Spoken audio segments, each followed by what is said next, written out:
para Cabo Verde e vieram 60 professores de Guiné-Bissau, que foi esse projeto especialmente desafiador.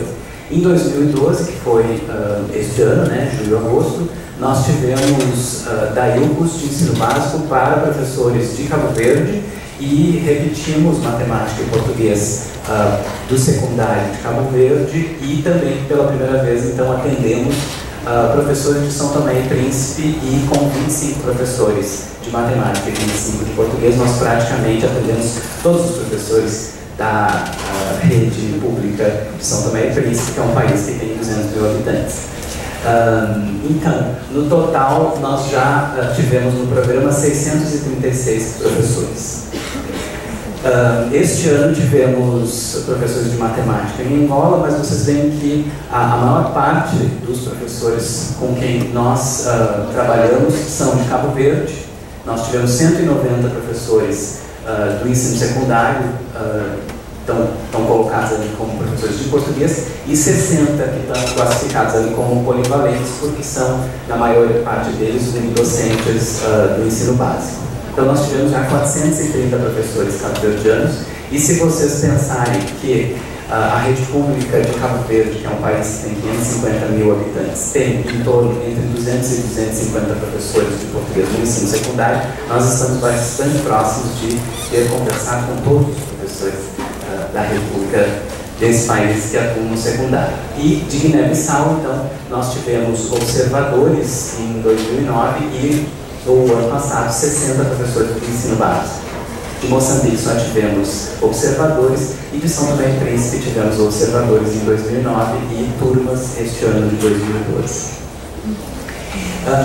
Esse programa se realiza num regime super intensivo, que é uma das características mais impressionantes e tem efeitos que a gente não consegue ver em outros programas de formação, porque super intensivo aqui é um eufemismo, porque o que eu costumo chamar é um modelo sequestro. Eles estão durante 30 dias, 4 semanas seguidas, sequestrados, assim como nós, num hotel em Fortaleza, e tendo atividades todos os dias, porque mesmo no domingo, quando é dia livre, a gente está o tempo inteiro se encontrando e tratando das questões, e quando tem revisão de texto, o domingo também serve para isso. Então, é realmente muito intensivo. São 5 turnos semanais de atividades em módulos de projetos de aprendizagem, 2 turnos de atividades culturais por semana e visitas guiadas, isso geralmente na quarta-feira à tarde e no sábado de manhã ou de tarde. Então isso dá uma carga horária superior a 190 horas, com atividades no próprio local de hospedagem, o que significa que eles e a gente convivemos o tempo inteiro, assim, saindo do quarto do hotel, está na formação. O único jeito é se refugiar de volta no quarto de hotel, do contrário, está na formação. A equipe de formadores são professores universitários e professores da educação básica. Nós tivemos, desde o princípio, a companhia luxuosa do SEMPEC, com quem nós aprendemos muitíssimo, como vocês podem imaginar, mesmo aqueles de vocês que talvez nunca tenham ouvido falar da Olimpíada de Língua Portuguesa, só da apresentação da Matê podem ter uma ideia do que é o know-how, a estrada que esses colegas têm e que aportaram para nós. Então, assim, nós aprendemos muitíssimo com eles, assim como especialmente para os cursos de educação básica, com os colegas da Escola Projeto, aqui de Porto Alegre, que é uma escola que tem ensino só de 1º a 5º ano, com quem a gente trabalhou intensamente também. Assim como, claro, muito fortemente com os colegas da Universidade Federal do Ceará, que é onde está sediado o programa, e com quem a gente conta para todos os elementos logísticos que eu não sei se vocês conseguem imaginar, são imensos. Para vocês terem uma ideia, muitos dos professores nunca tiveram atendimento médico especializado em várias áreas. Isso significa que eles têm uma necessidade importante de receber esse atendimento médico, por exemplo, dentário, óculos, esse tipo de coisa, isso tudo é organizado e dá bastante trabalho. Além de que as pessoas ficam doentes, enfim, ficam saudáveis, 30 dias, então tem muita atividade logística que o pessoal da UFC é quem cuida, né? E nós, junto com eles, aqui da URGS, assim como a Clóris Torquato, da Estadual de Ponta Grossa, que também atua como formadora da Olimpíada de Língua Portuguesa e que tem uma vasta experiência em todos os países africanos, é uma figura bastante importante. Além disso, a Matilde da Unicamp esteve envolvida na concepção inicial e na formação durante o ano de 2009 e temos trabalhado intensamente nos últimos 2 anos com os colegas da matemática da Universidade Federal do Ceará e do Instituto de Matemática Pura e Aplicada, que é um outro grande desafio de interdisciplinaridade estar sediado no Rio de Janeiro. E também um colega que é professor da Rede Pública Municipal de Porto Alegre e também da Universidade Federal de Ciências da Saúde de Porto Alegre. Então esse é o grupo que tem trabalhado. Os êxitos e desafios para os professores africanos, vocês vão ver que eu tenho uma lâmina em seguida, que é para os formadores brasileiros, e não tem grandes diferenças. A convivência intensa e única é algo que é, a despeito de, seja lá o que a gente pudesse fazer como formadores, o fato de eles estarem convivendo é uma oportunidade única, porque muitos deles nunca tiveram a oportunidade de passar 2 dias conversando com os colegas, muito menos com os colegas das outras ilhas de Cabo Verde, por exemplo, de outros espaços nos seus países, de outras escolas. Então, só esse aspecto da formação já é assim, mesmo que nada mais estivesse acontecendo, já é importante. Além da intensidade em si de horas, né? A percepção da unidade, da diversidade entre colegas, entre escolas e regiões também é muito importante e parece ser algo que é único dessa maneira de fazer as coisas. Portanto, há uma reflexão inescapável acerca das realidades sociolinguísticas educacionais e das práticas de ensino vigentes e possíveis, porque a troca é muito intensa, além de que eles estão conhecendo tudo que poderia ser ou que acontece de fato no Brasil. Além disso, há uma prática imediata de língua e vivência das práticas educativas propostas, que eu acho que é um dos aspectos diferenciais, que a gente organiza a formação em projetos de aprendizagem, de modo que eles vão sair com produtos desses projetos e eles estão vivendo na prática algo que a gente está indicando como possibilidades. Então, para nós também essa convivência é intensa e única. A gente aprende muito sobre o Brasil conversando com eles. Além disso, um bônus muito importante é a articulação de uma rede de formação interdisciplinar, o ensino de português como língua adicional, lidando com gente, como eu coloquei lá no resumo, que se pensou principalmente como professor de língua portuguesa no Brasil, portanto, aquilo a gente não costuma chamar língua portuguesa por outro nome que não língua portuguesa, ou seja, não língua materna, porque há muitas situações que não é assim, mas muitos professores de português no Brasil se veem como professores de língua materna, e aqui estão lidando com uma clientela que não é falante de português como primeira língua, que não tem os seus alunos como falantes de português em primeira língua, e essa troca entre professor de língua estrangeira e professor de língua materna, uma distinção que a gente vai apagando aqui, é um dos elementos de articulação de rede de formação interdisciplinar, além do que professores de rede pública e professores de rede privada, entre os formadores e os próprios professores, e da educação básica. E também educação linguística e educação matemática, educação básica e educação superior. Então, é uma articulação de uma rede muito interessante. A reflexão também é inescapável acerca das realidades sociolinguísticas educacionais e das práticas de ensino vigentes e possíveis. Além do que, para nós estamos fazendo o tempo inteiro oficinas de práticas educativas propostas. Aquilo que a gente está propondo, a gente está executando no mesmo momento. Um dos elementos que eu quero trazer aqui para vocês muito rapidamente é que é necessário, parece ser necessário, uma reflexão sobre o que é esse universo, que a gente não conhece a realidade deles, por mais que a gente estude, e eles precisam conhecer porque estão no Brasil.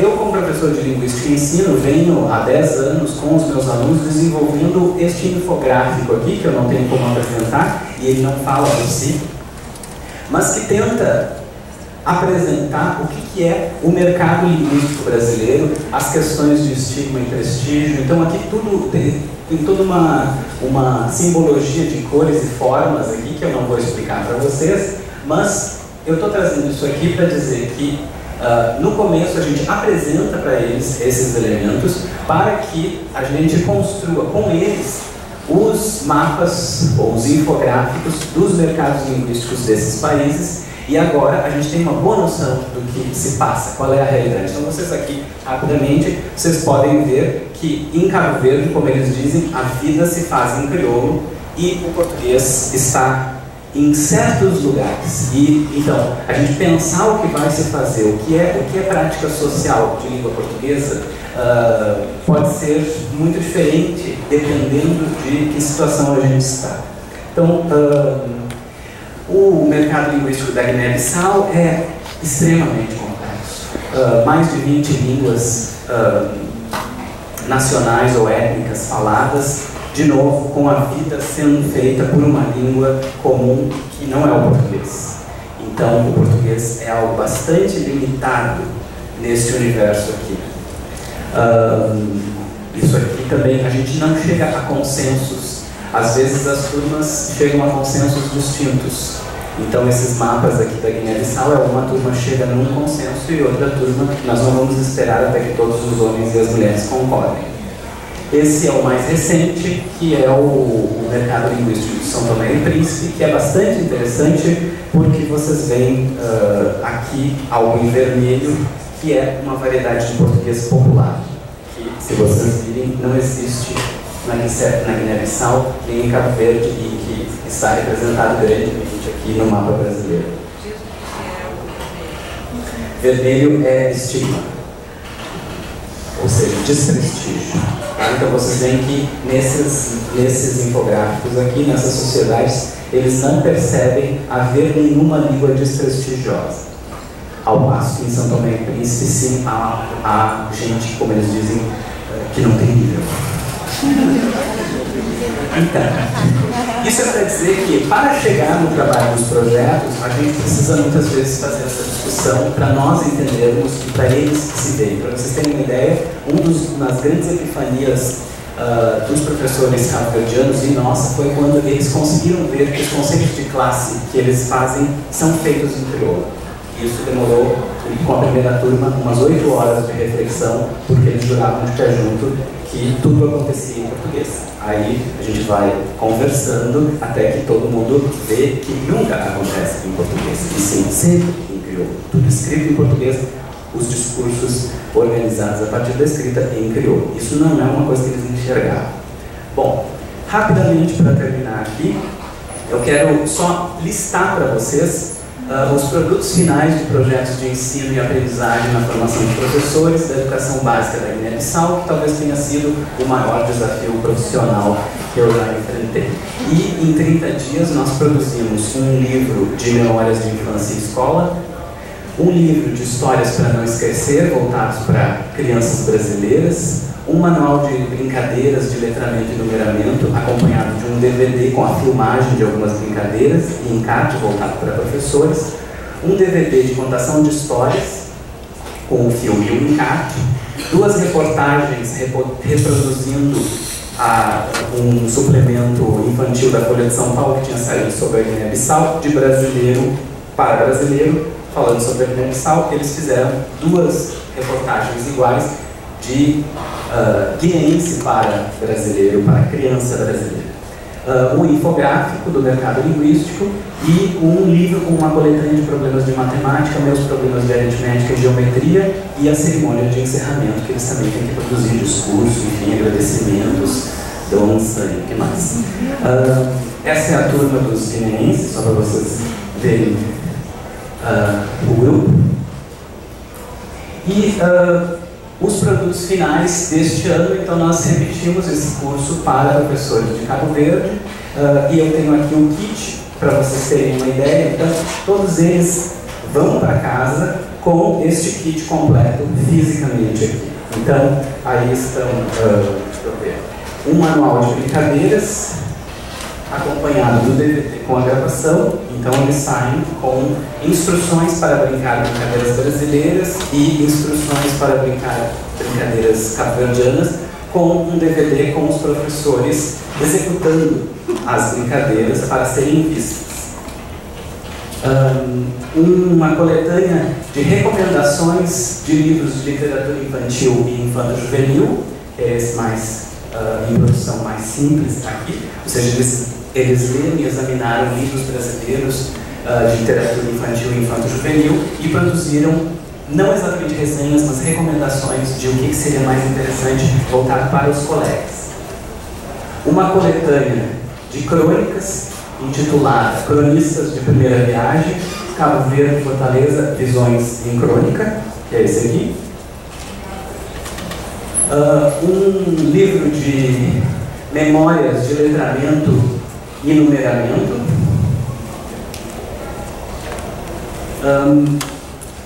Um livro de relatos de viagem com situações matemáticas, intitulado Diário de Bordo, Histórias de Cabo-Verdianos em Fortaleza, acompanhado de um guia de exercícios matemáticos em suplemento ao Diário de Bordo e um manual do professor de orientação para uso didático dos textos das situações matemáticas do Diário de Bordo, que foi a nossa experiência intensa de interdisciplinaridade com os colegas da matemática, aqui com um formador, professor de matemática e um formador de professor de língua portuguesa, o tempo inteiro atuando juntos e tendo que planejar tudo e executar tudo junto, que foi muito difícil, mas muito satisfatório para a gente poder dizer que é possível porque a gente mesmo fez. A gente não está dizendo, vamos fácil, que é muito fácil. Não sabemos que não é nada fácil executar algo junto com matemáticos, sendo nós mesmos. Além disso, houve um blog da formação e a cerimônia de encerramento do curso. Então, aí está parte do grupo de cabo-verdianos da educação básica, quando estavam saindo do aeroporto da cidade da Praia. Eu acho que entre os elementos importantes aqui que sai dessa interlocução interdisciplinar, dessa formação intensa, a integração faz com que saber matemática seja saber português, ler e escrever matemática seja escrever português, avaliar matemática seja avaliar português e aprender matemática seja também aprender português. Muito obrigado.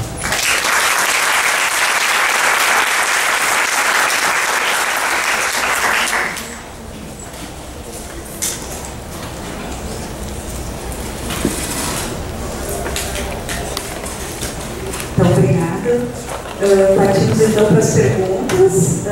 Eu gostaria de, desde já, agradecer todas as contribuições e a ideia em reunir essa mesa era justamente trazer experiências em formação de professor, e experiências com alcance do Centec, experiências de outros lugares, né, em português como língua adicional, e também essa experiência que nós temos participado já há alguns anos agora, que também conversam com outras áreas, né? Então, está aberto para...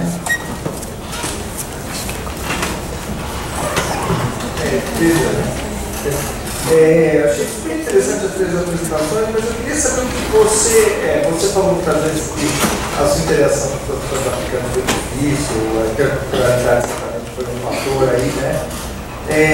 Eu queria saber o que você levou, o que você aprendeu pessoalmente dessa interação que você teve com eles, e conta umas historinhas, né? Assim,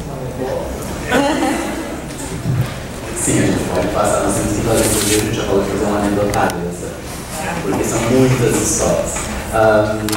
Na verdade, eu não quis dizer, não é tão difícil a relação com os africanos, é mais difícil a relação, às vezes, com os colegas da academia, e particularmente foi bastante difícil a gente aumentar o grau da interdisciplinaridade com os colegas matemáticos, entre outras coisas porque os colegas matemáticos com quem a gente interagiu e depois outros, e vamos continuar interagindo, são matemáticos puros. não são educadores matemáticos na sua maioria. Alguns deles atuam, mas atuam no ensino médio. Nós estamos lidando com pensar um curso para educação básica. Então, assim, não é tanto e com os cabo-verdianos realmente não há dificuldades. Com os guineenses há dificuldades, houve dificuldades porque há muito desconhecimento de parte a parte e são professores, muitos deles que vêm de situações que a gente tem que assim, se recolocar constantemente num lugar de o que é que está acontecendo aqui. São professores, por exemplo, muitos deles que vivem em áreas onde não tem eletricidade.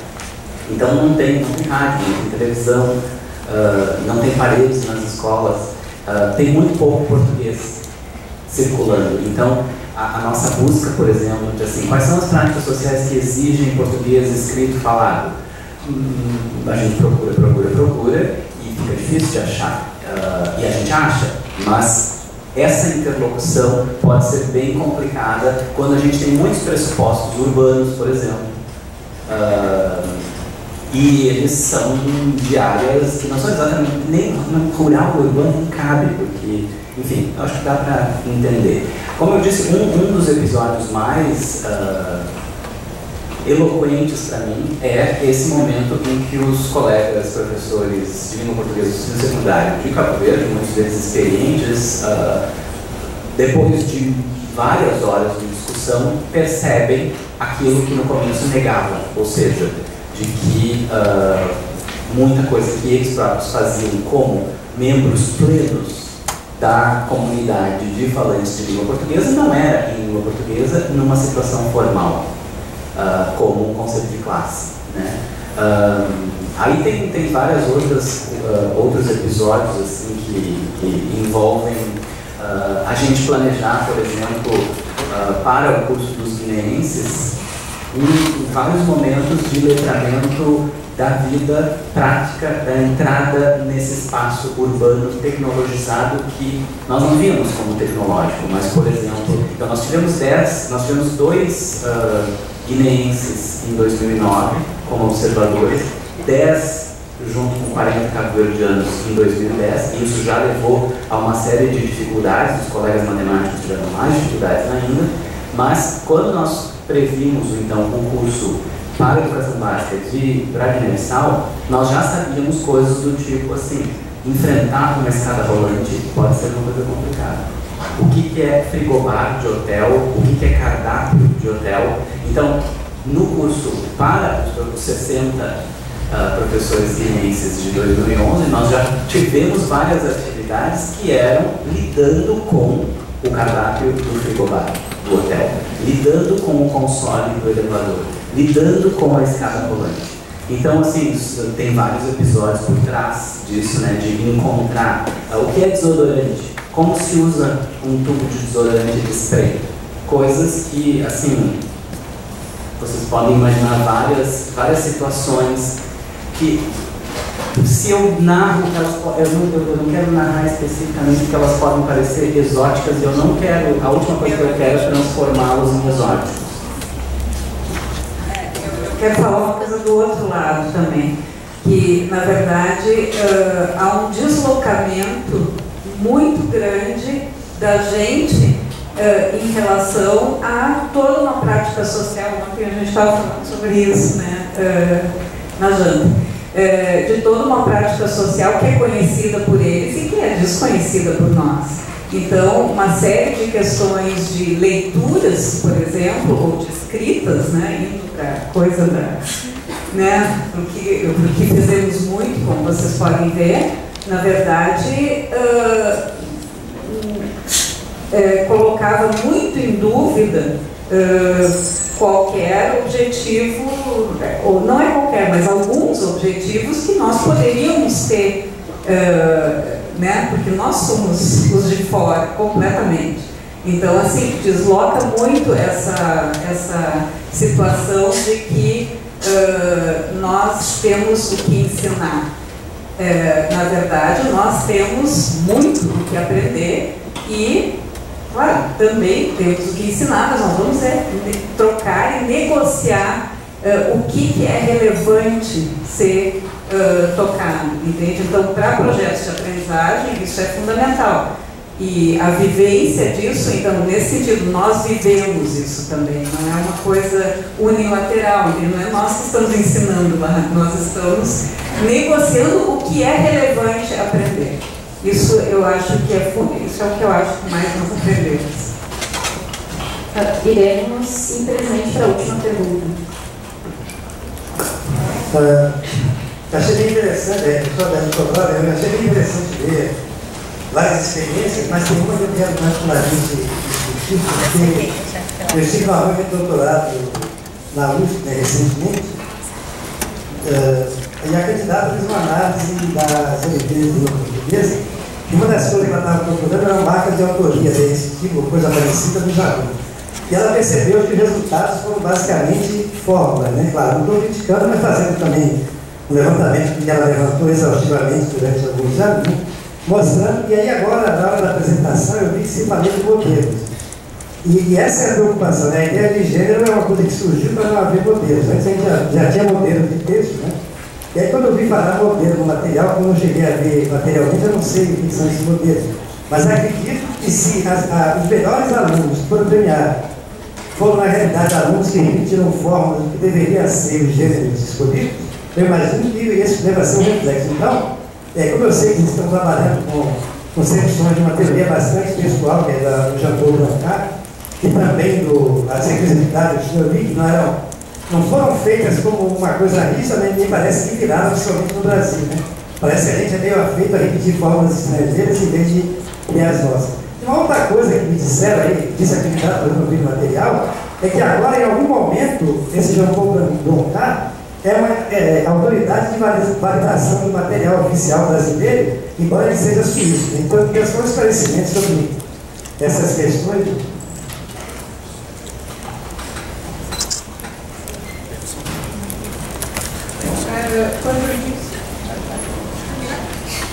Textos modelares, quando a coletânea chega aí, são artigos de opinião escritos por autores reconhecidos. Nas crônicas nós temos alguns textos de crônica. E essa coletânea é usada pelos alunos para leitura na sala de aula, para estudar e se familiarizar com o gênero. Então, eu acho que essa é a ideia da coletânea que acompanha o material. Para o aluno conhecer poema, ele vai ter que ler poemas. Então, a coletânea que está aí é para isso. Não existe modelo para ser seguido. Existe a sequência didática, o aluno escreve, ele vai fazer a leitura crítica, vai ouvir o que o seu professor fala, o que os seus colegas falam, vai reescrever, vai rever, até chegar na produção final. Então, eu acho que... Parece que eles fazem exatamente isso, eles usam como modelo e fazem igualzinho, ou seja, não tem modelo. Aí eu vou dar um depoimento também, que eu acabo de participar da formação dos semifinalistas agora, faz um mês, né, das crônicas, né? E uma das coisas justamente que muito foi discutida durante a formação, e assim, vários professores que estavam lá, na verdade, eles leram várias crônicas, não só as que foram enviadas pelo material, porque todo o objetivo é ter acesso a crônicas e poderem eles próprios, através da experiência com a crônica, entender e ir entendendo aos poucos o que é uma crônica, né? E uma das questões muito legais que estava na pauta colocada pelo Percival Brito era justamente essa busca por uma crônica adolescente, o que é muito legal, porque na verdade, então, assim, só tirando ainda mais aquele valor do modelo como aquele a ser seguido. Não, nós vamos...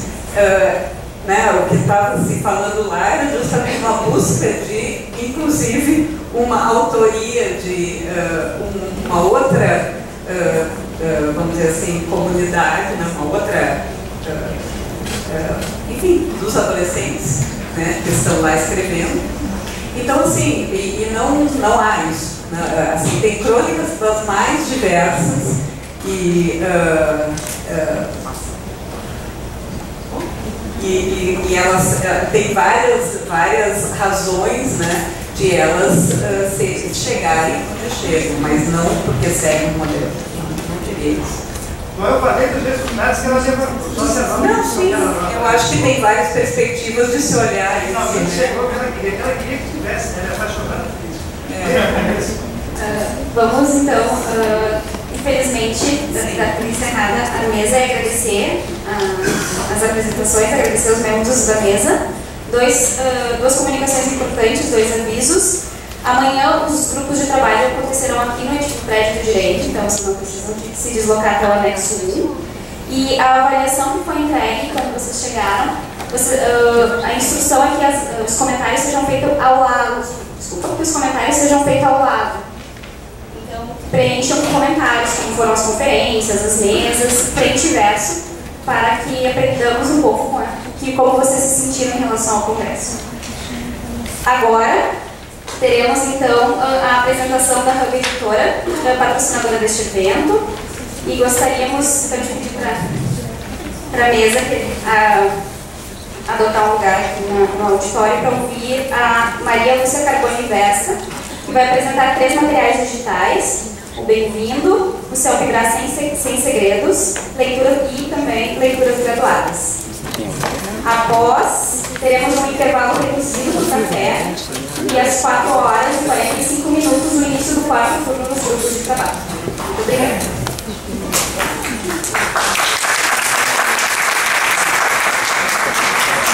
Boa tarde, muito obrigada. A minha apresentação será breve e a proposta da Hub é colocar 3 materiais digitais, né? Sendo que o início da nossa apresentação será sobre a comparação do Bem-vindo digital. Por favor, eu vou te dizer toda hora, por favor, né? No primeiro momento, nós colocamos aqui na apresentação o valor do idioma, que ontem eu fiquei bem contente, que já foi explorado numa exposição ontem no final da tarde que eu vi, no grupo de estudos, e hoje também pela manhã, que é realmente algo que precisa ser tomado com muito cuidado e amor por todos nós, professores de português, e pelo brasileiro em geral, né? Quer dizer, realmente dar valor. O idioma é um ativo do nosso país, né? E temos que tomá-lo como tal, né? Próximo, por favor. E então aqui nesse slide vocês vão verificar algumas das diferenças que acontecem com o Bem-vindo digital, o Bem-vindo impresso, naturalmente, o material que já está no mercado há tanto tempo, e o, por favor, não, e o Bem-vindo digital vem com a proposta de colocar mais interação nessas atividades do material impresso está colocado, né? Então, como vocês podem observar na parte de cima do slide, o mesmo exercício no impresso ele é apenas um enunciado, e no material digital ele vem, né, nesse slide, quer dizer, nessa página, onde possibilita uma expansão de vocabulário muito grande. Porque o exercício pede, né, que você imagine essa apresentadora, enfim, uma pessoa, ou até mesmo o aluno, enfim, possibilita a criatividade do professor ao trabalhar esse exercício. Sendo que no material impresso, realmente é algo muito ali, estático, e exatamente o que está colocado na página. Essa parte de exercícios que acontece no material impresso também é algo, o texto colocado. Já no digital ele vem como uma barra de rolagem, possibilitando a leitura desse texto de uma maneira até que mais agradável. No final desse exercício, no material digital, há um exercício de compreensão com, né, assim, uma linha do tempo. Todos os exercícios possibilitam a autonomia de uma autocorreção, né? Quer dizer, o aluno vai fazendo e ele vai verificando se ele fez uma resposta, enfim, se ele deu respostas corretas, ao final, sempre do término de todo o exercício. Um exercício como esse é apresentado no material impresso e no material digital. Por favor. Ele vem, aquele diário, aquela agenda que estava no material impresso, ele vem num